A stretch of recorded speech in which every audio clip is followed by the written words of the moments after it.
Good morning po mga kahardod, welcome po sa aking channel. At ito po ulit tayo sa update ng ating tangke. At bago ko kayo dalhin doon ay shoutout muna sa lahat ng subscriber ko at sa lahat ng magsusubscribe pa. At shoutout din po sa aking pamilya, lahat sa buong pamilya. Ayan guys, at especially to my wife Melogene Pasina ng Gabon, Calasiao, Pangasinan. I love you mami. Yeah.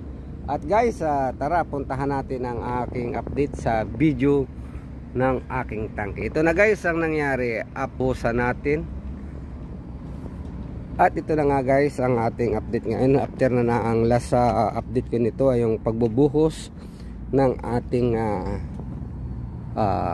poste sa gitna. Yan guys, at papasok tayo dito sa loob.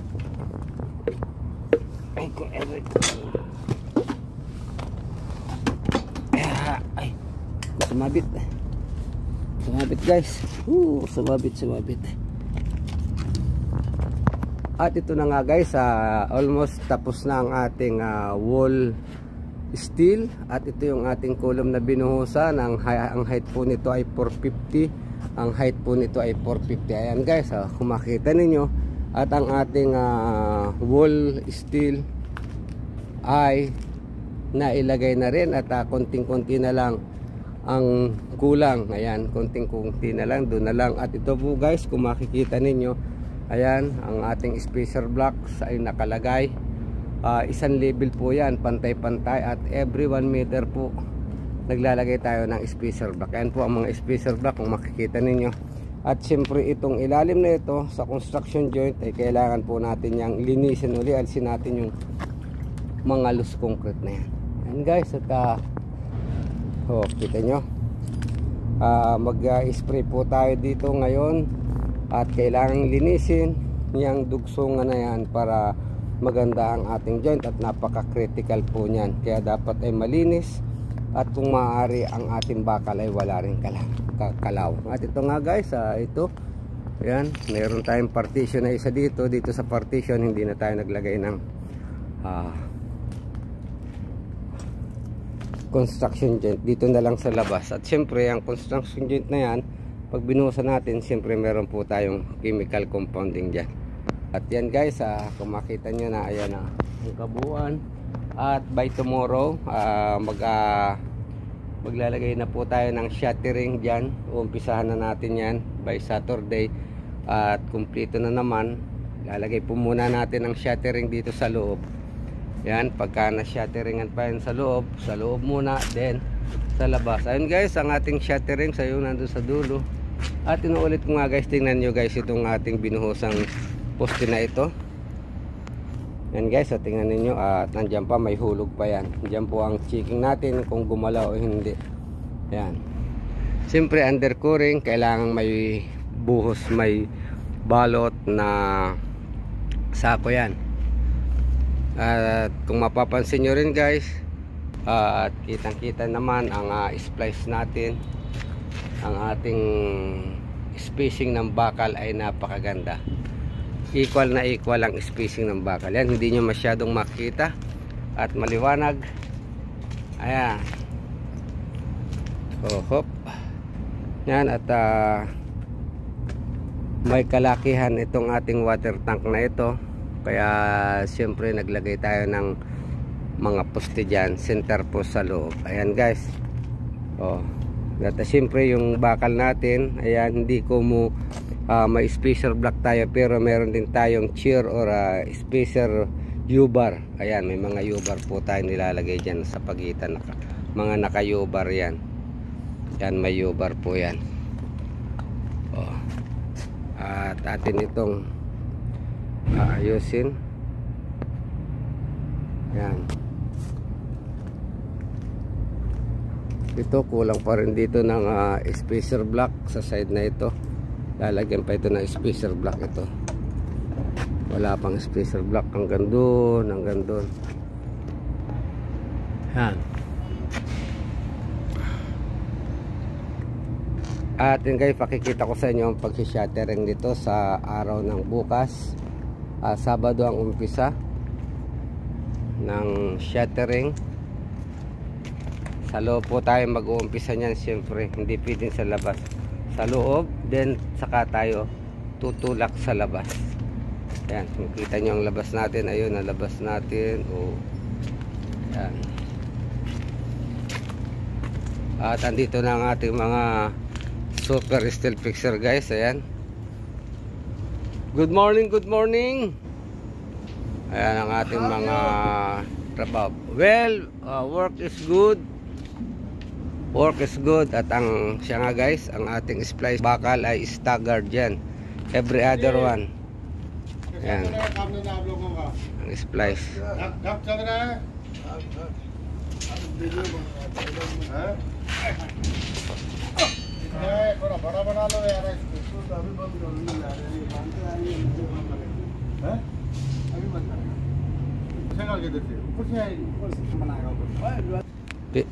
Without removing this loose concrete or problem.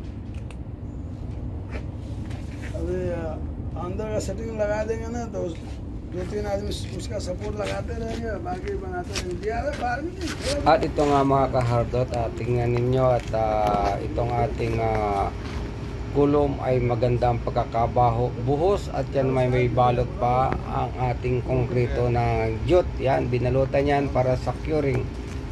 Tingnan naman itong ating steel bar dito ay diretso din ang spacer block. Ayan, tingnan ninyo. At itong ating bakal ay ready na talaga. Pagamat may kulang pang kaunti ay kailangan niyang kumpletuhin ang paglalagay ng spacer block. Ayan guys, at tuloy po tayo sa ating panonood ng aking video na ito. At kung mayroon kayong mga tanong dyan sa comment down below. Ayan guys, at sa gilid nga nito ay umaabot na ang sumisilip ang tubig po yan. Yan po ay inabot po nito ang bottom nito ng sea level, pero walang problema at yan naman po ay nilagyan natin ng boulder bago tayo nag-proceed ng ating paglalagay ng tank. Mapi mo yung fresh water mapi at itong ating bakal salt because maayos it's na ang sea level. pagkaka-splash niya. Nasa over standard ang ating splash dito. Ayan, mahaba. At itong ating isang taon, tinanggalan na niya ng jute itong ating poste dahil tapos na po ang curing period niyan, kaya tinatanggalan na. At nakalampas na tayo sa curing period niyan mga kahardot, kaya alisin na ang jute protection para magamit naman sa ibang parte na bubuhusan pa natin. And guys, at talagang kung makikita nyo ay may kahabaan at may kalakihan ang ating water tank na ito. Sa araw ng bukas ay maglalagay na po tayo ng shuttering. Ang unahan natin ay loob. Ayan guys, at tuloy po tayo sa ating panonood ng aking video nito. At syempre, bago tayo mag-shuttering dyan ay obligado nating linisin ang loob na ito. Dahil pagka nabuhusan po natin ang wall niya na mahirapan naman tayo maglinis at mainit. Kaya hanggat wala pang wall, kailangan nating linisin yung loob na ito. Tanggalan ng mga dumi, ang mga stain concrete, dapat tanggalin yan. Para pagka nalagyan ng wall, hindi na tayo mahirapang magtanggal ng mga basurang nakakalagay dyan. Ayan, kailangan malinis yan, tanggal lahat. At para bawas trabaho pagkatapos na magbusan. At ito guys ang partition, at tinuulit ko nga, wala na yung may vacation pay maybe. Ito na guys ang ating tangki. Ayan, nabuo na nila. At dito na nila isasarado. Nakompleto na ang wall at nakita nyo yung mga spacer block. Ayan, kompleto na po yan. At shuttering na lang ang ihahabol dyan. Ayan guys.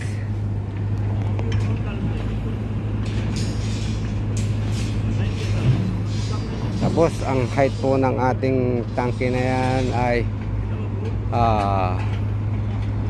4 meters. Bali 5 meters po ang height niyan, in to in.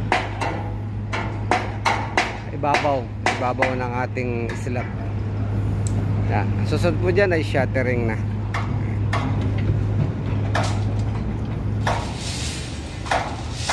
At yun ang mga shattering nasa ibabaw nakahanda. Ayan.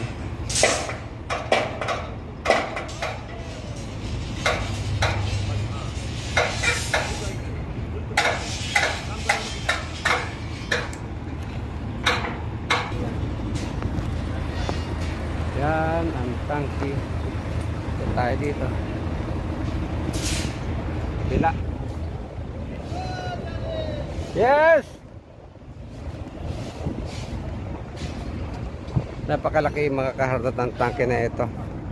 Bali, isa sa malaki naming ginawang tangke ng tubig. Bali, 36 meters by 5 meters by 680. Out to out. Ayan guys, at dito sa side na ito, itong side na ito ay tapos na yan. At ito na nga pinari guys ng ating bakal. Ayan, kung makikita nyo, nakataas na yung wall ng bakalan. At yan po ay ating lilinisan. Syempre kailangan natin linisan yan dahil lalagyan na po natin ng forma yan sa araw na bukas. At unahin po ang formahan dyan ay sa loob. At ipakikita ko sa inyo ang pag-install ng assemble shattering form dyan sa ating tangke na yan. At kung mapapansin nyo nga, ayan, nakasa ibabaw na yan ang ating mga shattering. At dito sa gawin nyo, kita nyo, isinasarado na ng ating mga steel fixture. Steel fixture yung bakal na yan. At yan po ay ready na para sa araw ng bukas, para sa shattering. At ito ang ating mga shattering guys. Ayan, na-assemble ng ating mga karpintero ang ating shattering na ikakabit dyan sa loob ng tangke yan guys. At siyempre bago yan na ikabit, siguraduhin kompleto nakakabit ang spacer block at ang mga bakal natin ay kompleto, na wala ng mga additional, at ang ating pormangang ito ay ready na. Pero bago natin yan takloban mga kahardot, syempre ay atin po yung lilinisan. At yung mga tao natin nandun sa ibaba, pumasok na sa loob para po linisan natin yan. Meron po tayong air compressor para matanggal ang mga loose particle, loose concrete at mga alikabok na napatong, lalong-lalo na sa construction joint. Kaya meron po tayo ditong air compressor na maglilinis dyan mga kahardot. Ayan, at para maisarado yan Tanggalan na rin ang sako, ay dapat kailangan nating linisin dahil may hirapan na tayo maglinis yan. At kung yan ay nakasarado na. At ito nga ang ating air compressor. Ayan, at pinapandara na itong ating kasamahan. At para tila ayaw pang umandar. Ayan, kaya pala ayaw umandar ay nakabukas. Dapat isasaran mo na yung gate valve na yun paano i-start.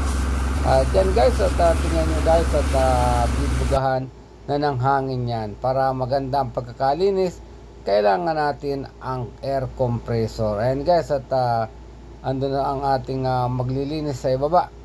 Tingnan nyo po, ayan po ay kailangang malinis na malinis. At yan mga kahardot, ang nangyari sa ating tangke. Ayan, after 1 month, ayan, nabuo na rin ang ating bakal ng ating magigiting ng mga steel fixer. Ayan, yes. At yan po ang ating update sa ating tangke. At ang susunod po dyan ay shattering na ng ating wall. At yun, maraming salamat po sa inyong panonood ng ating video ito. Naway inyong mag-comment lang po sa ibaba para malaman natin at ma-share po ang ating mga simple idea guys.